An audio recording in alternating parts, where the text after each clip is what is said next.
call an ambulance. Call an ambulance. But not for me or for you, because you're listening to the Twisty Pod. How horrible was it? Just... Wait, you've got to be kidding me. Let's get this untwisted. Hi everyone, welcome back to the Twisty Pod. I'm so honored that you chose to listen to this episode today. And you know what? This is a little bit monumental for me as well. I'm doing something out of my comfort zone, and it's gonna sound like the actual dumbest thing you've ever heard, but just don't hold your breath. I'm standing while recording this episode. And, you know, it sounds even stupider admitting it out loud, but here's the thing. I edit all day long at my desk. When I worked at my previous job, I had a standing desk that probably I didn't use as much as I should. I had a goal to myself that I would try and use it after lunch pretty much every single day, but I had to wear heels. So I would be standing in my heels at my standing desk, and it was better, you know, than just sitting in a chair all day long. But I kind of miss that. I wish I had a little bit of a mechanical desk at my home office, but they're kind of expensive, and if you don't have one that is mechanical, then it's just this big hunk of junk, and sometimes it's just this metally plastic thing. So I digress. Here I am standing at my dresser. I'm just about the right height for this setup. So this is the only counter space I could find that would actually work. So we'll see, you know, what my stamina is like. How am I going to do as a standing podcaster? Is this the future of podcasting? Standing up? Like, talk about two birds, one stone. I'm in a little bit of a better mood, and you know what? I think I'm really trying to do more things for my mental health lately, and not just for my mental health, but really just trying to increase a lot of activity in my day-to-day. Obviously, you all know, I'm assuming by now, that I had created the Step Into 21 challenge at the top of January 2021 as a way to just encourage you to move more in your everyday life. And sure, I was doing that myself. I was trying to get more workouts in. I was trying to be more conscious about taking the stairs, for example. But something that I was not doing a good job of, and something I've learned that I haven't done a good job of for quite some time, and by some time I mean most of my life, is I have never done a great job of doing more than my workout. For literal years, and pretty much up until this last week or so, I've been the kind of person that will go all out in the gym for 1 hour at a time, and then the whole rest of the day, I sit at my desk. I edit, I eat, I go to the couch, I go to sleep. There's not much other activity, there's not much other movement in my day-to-day routine, and I'm realizing how horrible that actually is for you in the long term as far as getting other activity in your day, and how beneficial that movement, that activity can be for your overall health, for your long-term progress, and even just for me, it gives me a lot of maybe that feeling of endorphins or something of sorts. I don't know. It just kind of provides a lot of serotonin for me, knowing that I'm doing extra things in my day to get more movement in and not just doing one 30-minute workout, calling it good. For me, I have been trying to do that most predominantly in the form of walking. I've been getting up at the actual crack of dawn. Like, the crack hasn't even been proclaimed yet. She hasn't even shown herself. It's Taylor before the crack. So I've been up pretty freaking early. I'm trying to get some walks in, even if that's just 10, 15 minutes. Sometimes it's 30 minutes. And then I'm trying to stand more often, whether that's looking in the refrigerator or recording a podcast.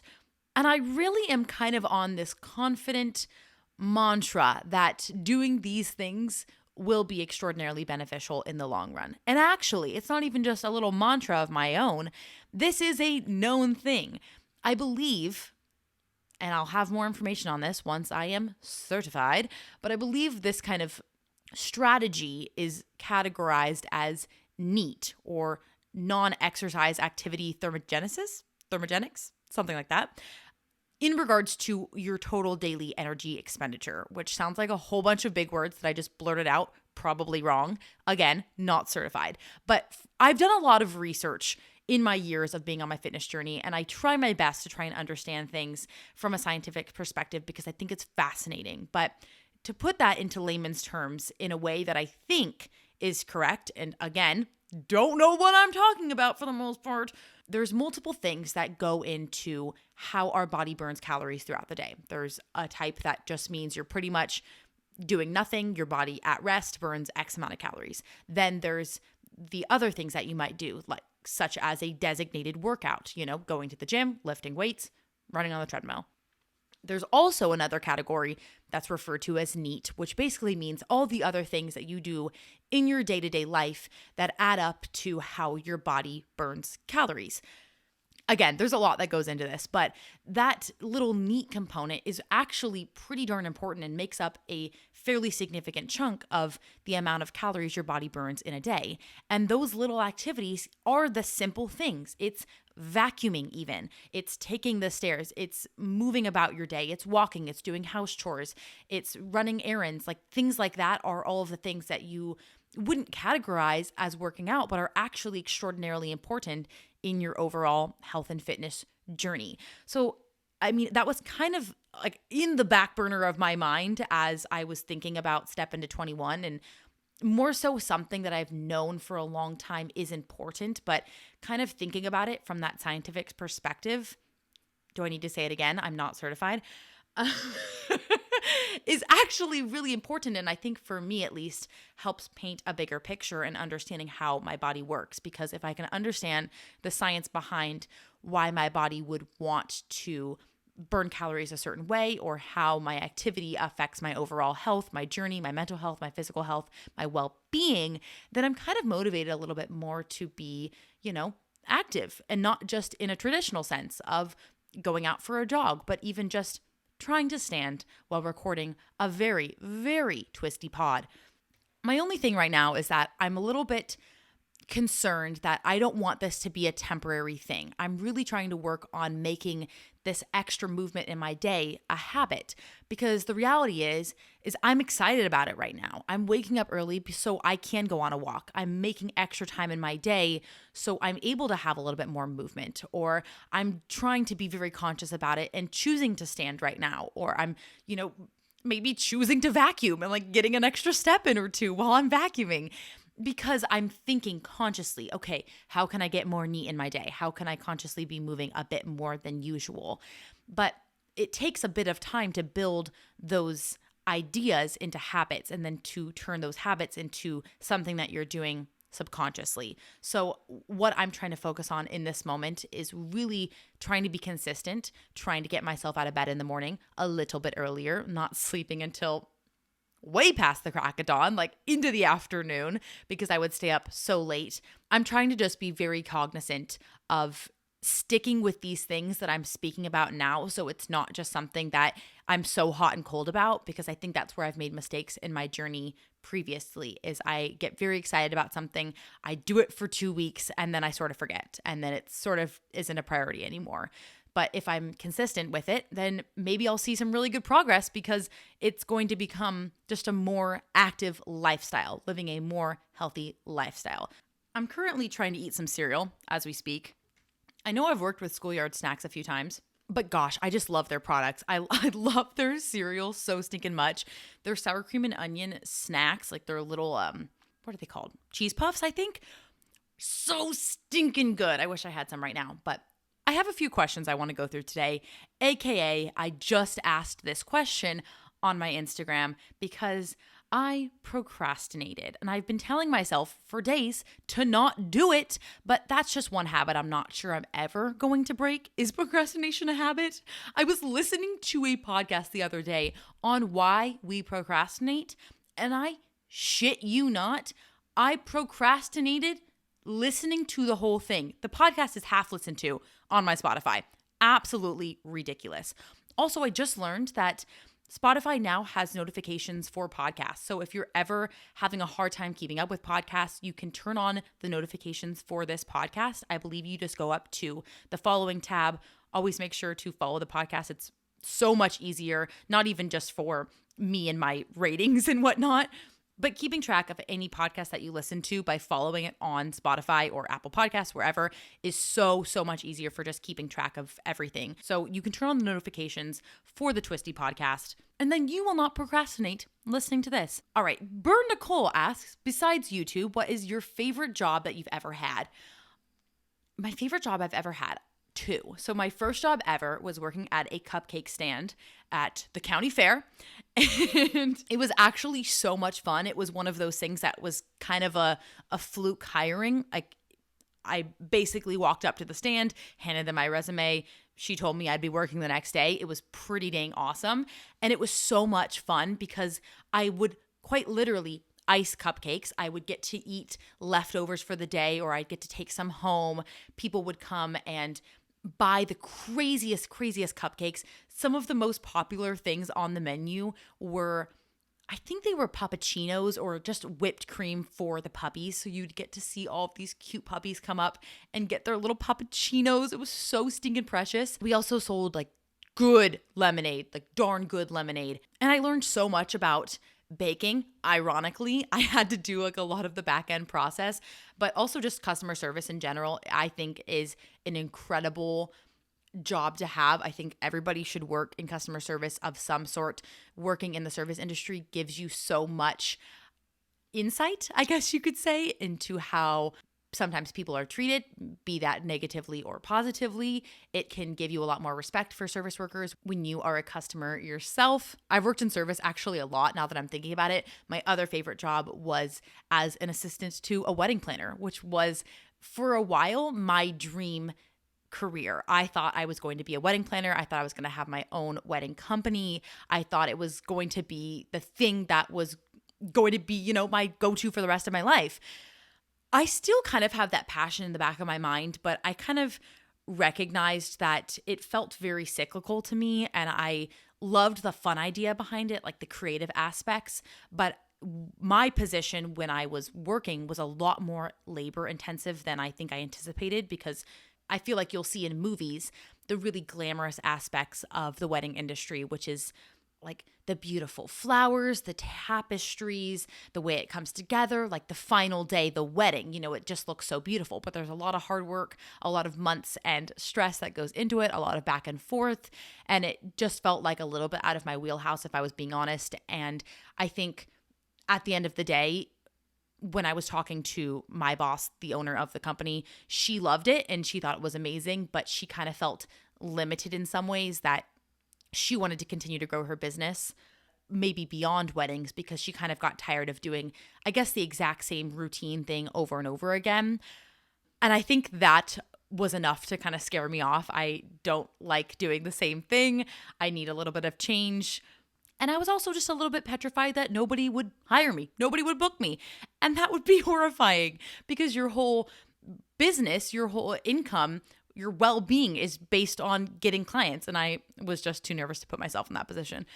This question is from Marie. She says, have you ever considered to work in the fitness or health industry? By the way, I love you. I love you more, Marie.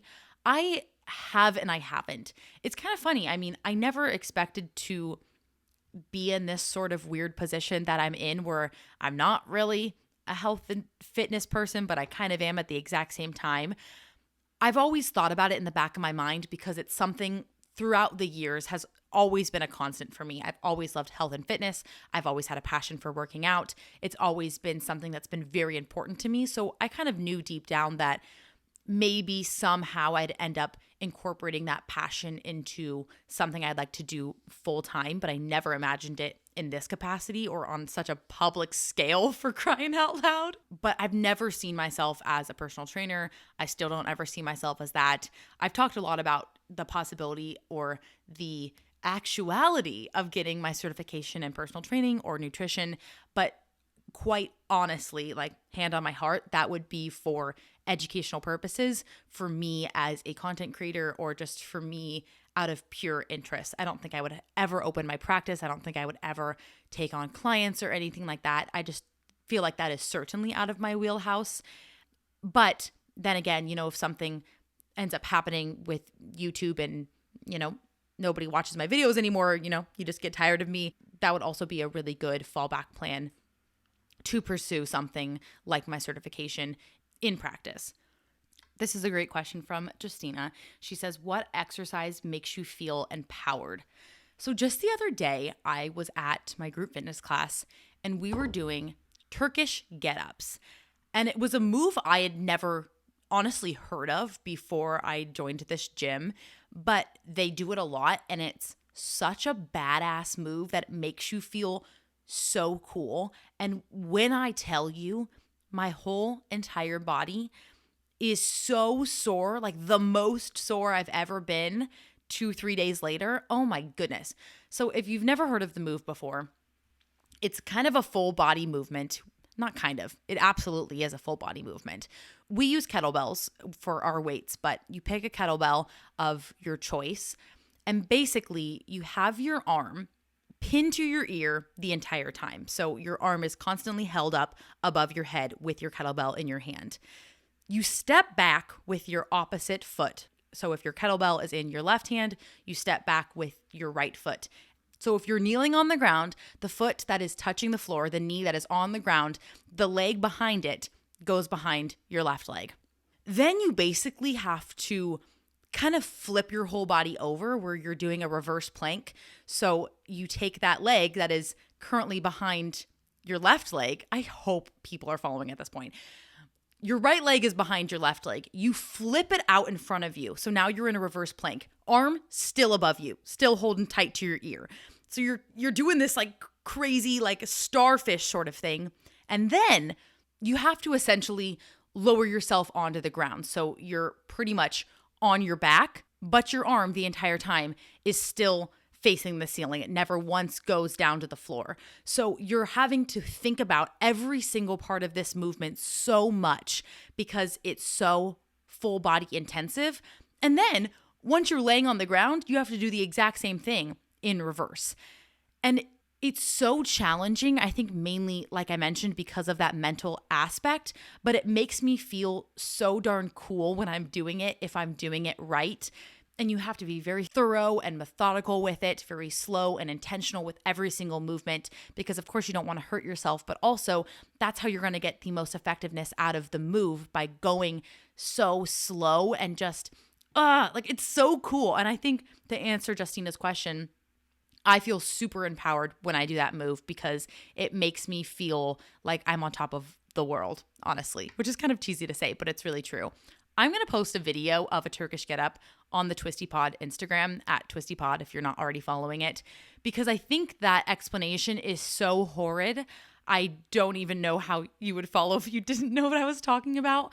But bottom line, super cool full body movement. And if you've never tried it, highly encourage looking it up, seeing the video that I'm going to post on Instagram, and then just experimenting maybe without a weight at first and then going into it, because it's kind of addicting. Like I think about the move days and days after I've already done it. And then I secretly hope that it's programmed for my next group fitness class. But at the same time, I'm like, oh, gosh dang it, I don't want it to be programmed because it's so hard. It's one of those moves that trips you up because it's good, but it'll get you. Okay, Cora asks, have you ever thought about getting your hair brunette style? Yes, I've thought about being a brunette ever since I was little. And ever since then, I've always kind of been curious because I kind of have darker eyebrows. I really didn't realize this until I recently dyed my hair lighter, but I didn't realize my hair had so many red tones to it. So maybe that kind of more like strawberry brunette could be a good path for me. I'm not really sure. But for now, I'm kind of still on my aspiring silver fox move. I have an appointment in the next few weeks, I think, for an even lighter color, which I'm nervous about. But I think I've seen people who have had my natural color try and go brunette, and they did it and didn't like it. And I kind of concur. So it's neat seeing people who have similar features to you that kind of are the guinea pig before you try it, because I'm not really sure if I would end up liking it. I kind of think that I should just own my natural hair at the end of the day, but I'm also sort of in this point in my life where I don't want to just continually wish that I dyed my hair. I just want to try it. So that's where I am with the silver path. But brunette, I don't think I'd ever absolutely say no to. I don't want to say no to anything, you know? Okay, also a good question from Cora. She says, do you edit all of your videos yourself? Could you do a run through to explain it to us? Absolutely. So yes, I do edit all my videos myself. I would say most creators probably edit their own content themselves unless they just have maybe not enough time or they have a lot going on. I think the cool part about editing is that so much of the creative and fun part of the video comes alive in the editing process. Because sometimes, I'm not gonna lie, like my raw footage is crap. It's so bad. And sometimes I'm sitting there in front of the computer, like, how am I going to make this so much better? Because right now, I wouldn't watch this. Like, this is boring. But, when you add in fun sounds, you do better transitions, you make it quick, or you do jump cuts. Like, I know that's kind of a stereotypical YouTuber thing, but I love jump cuts. I don't really care. When you're editing and when you're adding like my own personal flair, that's where my personality comes out. Or even if I have to throw in like an editing clip because I said something wrong or I wanted to add in something funny, that's super fun. So as far as the editing process goes, I usually sit down minimum 2 days ahead of the time that a video is going to be uploaded, which is not that far in advance. Probably should be better about that, but time management is a skill that is entirely for a different podcast topic. So let's say I'm going to upload a video on Friday. I will sit down with all of my raw footage on Wednesday, and I basically just go from beginning to end, sorting out all of the ums, the uhs. Sometimes I talk really fast. You've probably realized that on the podcast. So I quite literally stumble over my words. Like my brain is talking and my mouth quite literally cannot catch up at the same time. So something that comes out is inaudible. It just doesn't make any sense. So I'll have to say it like 1 or 2 times. So I have to just take out, those little errors and whatnot.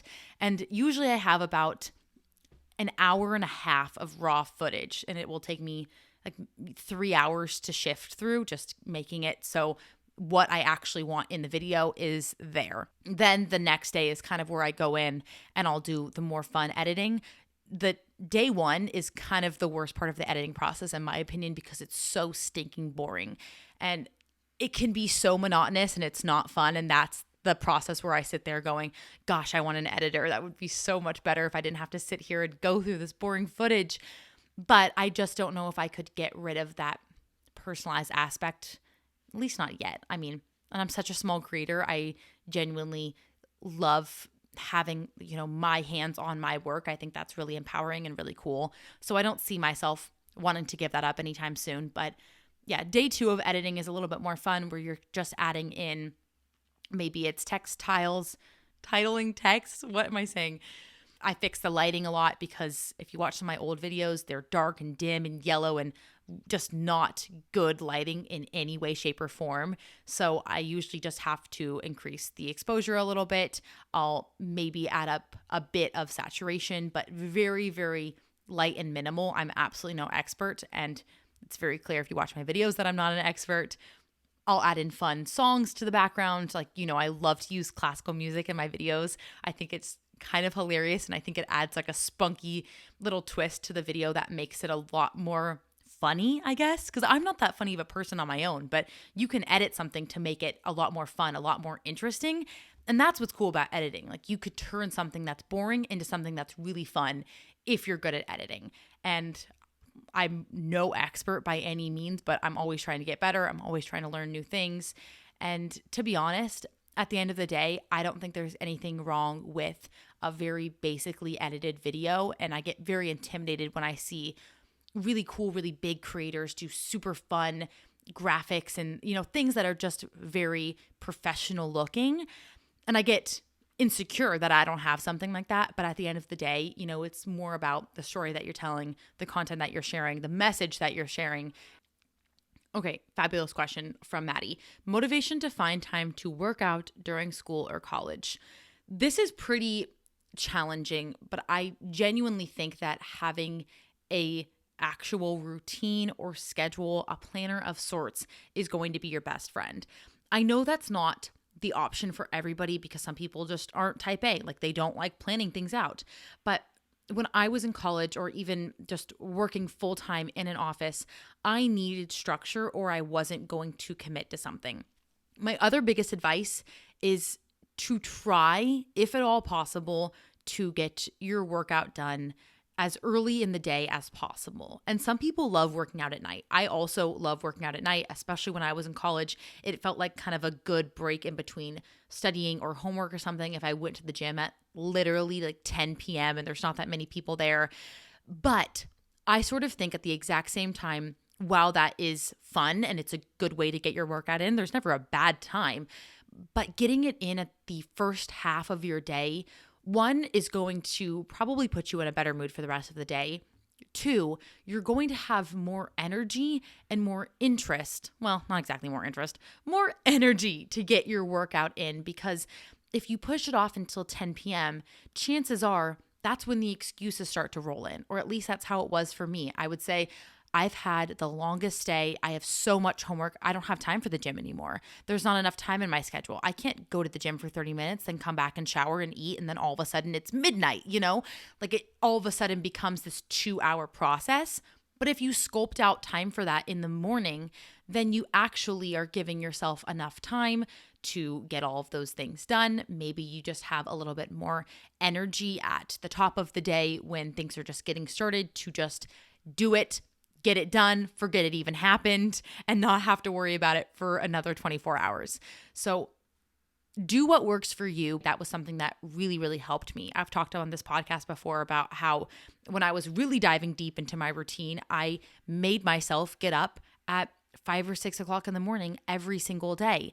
And yes, while that was awesome for that period of time, I kind of quickly burnt out, or, it only lasted for a semester or so, which either way was really awesome because I did get my workout in and I was still able to manage my day, manage my time, my homework, my studying, my extracurriculars. If you have to write it into your planner like you would write a homework assignment in, do that. If you want to schedule it like you would schedule a group fitness class, do that. Make it a huge commitment that you cannot bail on. Or I've even talked about this before. I sound like such a broken record. Like I have no fresh ideas. I just keep repeating the same things. If you really need some sort of reward system, that's a fabulous idea, whether it be a positive or a negative reward system. Let's say you go to the gym every single day, Monday through Friday, put $1 in a jar, or treat yourself to a giant pizza or something as your reward. Or conversely, every time you make up a silly excuse for not going to the gym, every time you told yourself you were going to go and then you just never went through with the plan, you have to put $1 into the jar, like you're having to pay the consequences, I guess. Find something that almost like speaks to your soul in regards to like, you cannot miss this workout, or you will be shunned forever, something like that. Allie asks what YouTubers inspired me to start my YouTube channel and expand my platform. I would say I obviously knew I wanted to start a channel for a very long time. So I think over the years, pretty much anybody that I watched probably served as an inspiration to me in one way or another. From a fitness perspective, Whitney Simmons was always a really big inspiration to me. I was super into her YouTube channel, and I always thought that her videos were really neat because she did do a lot of fitness content, but then she would also do, lots of Q&As, lots of skincare, lots of beauty. And I thought it was neat that she was able to combine so many different passions. And I think that's something I would love to do myself. Although my only other really big, I guess, quote unquote, passion is skincare. I don't really have like too many other hobbies. Which is that a little bit pathetic? I don't know, but I loved her videos and I think that she was a big inspiration to me.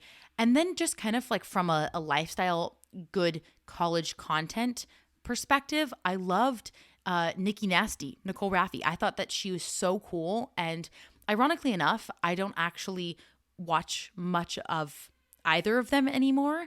And that's not because I don't like their content. I still genuinely appreciate and support them both as creators. But I have sort of realized that I can't watch many people that create videos close to what I want to create, or even just people that I'm very much inspired by, because I think it goes into my subconscious and then I don't want to accidentally copy their content. I don't want to accidentally steal an idea that I think is my own because it's manifested in my subconscious as my own idea. That sounds like I'm just absolutely so paranoid about it, but it's kind of true. I mean, there are a lot of creators that make similar content to me and they kind of share their fitness journey, but they're not uploading workouts, something like that. For example, who's a really good one? Kelty O'Connor. I've seen a few of her videos because, they'll pop up in my recommended, and I think that she's awesome, but it will get into my head too much to watch her videos. And I know that sounds so silly, but I think it's just best from a creative perspective to not blur those lines, because I don't ever want to disrespect her as a creator. I don't want to accidentally take an idea of hers as my own. And I think it's just sometimes better to stay in your own lane and to just focus on you and your content and what you love. And of course, you can collaborate with other people and watch other people that make similar content to what you make. Or even, if you're taking this out of a content perspective and applying it to you in your own life, somebody in your job, you can compare yourself to your colleagues. And yes, you can take tips from them and do what maybe they've done that is successful. But at the end of the day, you have your own uniqueness to you that nobody else can replicate. And yes, you can do similar practices. You can try and emulate their videos. But at the end of the day, you need your own authenticity in anything that you're doing. And for me, I just couldn't separate the two. So I don't, unfortunately, watch as much content as I wished that I do, because I'm just a fan of YouTube. I've always loved YouTube. So I want to support creators, and I support them as much as I can without messing with my own mentality. Okay, Laura asked how my plank challenge is going. It's going great. The great thing about it is the consistency. I think I've only missed less than a handful of days thus far, which is pretty cool, knowing that we're already into February and I've only missed 1 or 2 days. And that's just out of pure forgetfulness. I'm just sometimes a forgetful person. But when I do plank, I try my best to hold it as long as I can. There are some days that are better than others. Some days I've reached, I guess you could call it my PR, my personal record for planking. And that's been a little over 3.5 minutes, which is absurd to say out loud. For me, that just sounds like a fat chunk of time to be in a plank. But most days it's about 90 seconds, and then I can give myself maybe a 20-second break, and then I'll try and do another minute or so, kind of a burnout or maybe some sort of interval training of sorts for a plank. But I'm just proud of myself, I suppose, that I've kept it up this long, and it's been a good goal for me to just do something for a minute every single day. And every time I sit there and I'm on the couch and I don't want to get up, I say, Taylor, it's literally 1 minute long. Or, you tell yourself it's 1 minute, and then once you're in the plank, you push yourself. And then all of a sudden you're doing it for 90 seconds, you're doing it for 2 minutes, et cetera, et cetera. So, I always want to push those things off. But when I just start with such a small goal of doing a 1 minute plank or just doing a daily plank, I think it felt very attainable, and that's maybe why I've been able to stick with it this long. So if you haven't already started on your planking journey and you're interested, my recommendation right now is absolutely through the roof. Chloe, fabulous question. How do you find a balance of eating to nourish your body and eating to nourish your soul? I've been trying to share a lot of this kind of content lately because I eat to nourish my soul all the time, probably every single day. And to be honest with you, maybe this is something I should talk about in a lot greater of lengths, and let me know if that is something that you want me to dedicate a whole episode to. As I've mentioned, I'm not a dietitian, I'm not a nutritionist, but I think something that we can maybe all relate to is just, learning what is, like Chloe said, nourishing for your body and nourishing for your soul, and then kind of finding the balance in between. I think something that works really well for me is nourishing my body with foods that I genuinely enjoy.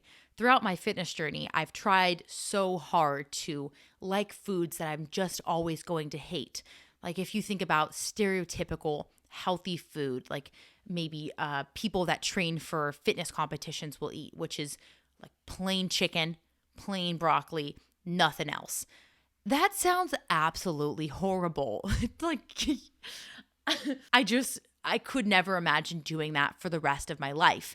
And I think that's probably the biggest key right there. I want to eat foods that I enjoy for the rest of my life, not something that is fulfilling a short-term goal.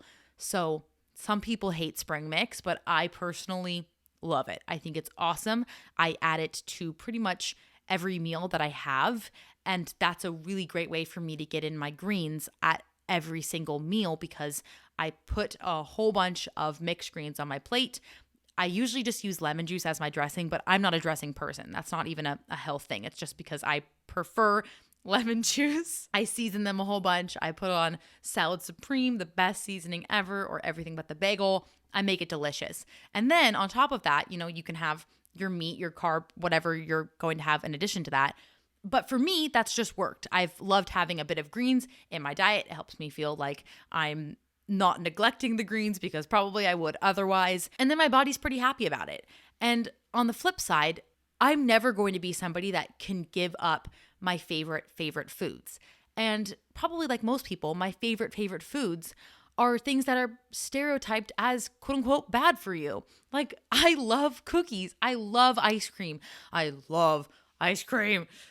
Obviously, I love my pretzels. I love soft pretzels. I love hard pretzels. I love cinnamon twist pretzels. I mean, donuts, you name it. Like I'm getting excited to eat all of that stuff right now. So when I do have the literal privilege to eat a donut, to have a big scoop of ice cream on a warm waffle cone, oh, it sounds so good. I'm never going to stop myself from enjoying life's greatest pleasures for some aesthetic goal, if that makes sense. And it's hard for me to put into words without just sounding so cheesy at the same time. But I think for years I instantly thought if I have a bite of ice cream, then I'm going to wake up the next day, all of my progress is going to be lost. And that's just so not the case. And I genuinely would give up any goal that I have to be able to actually enjoy my life and to appreciate the food that I have the privilege of eating and to be grateful for what I'm eating and what's on my plate.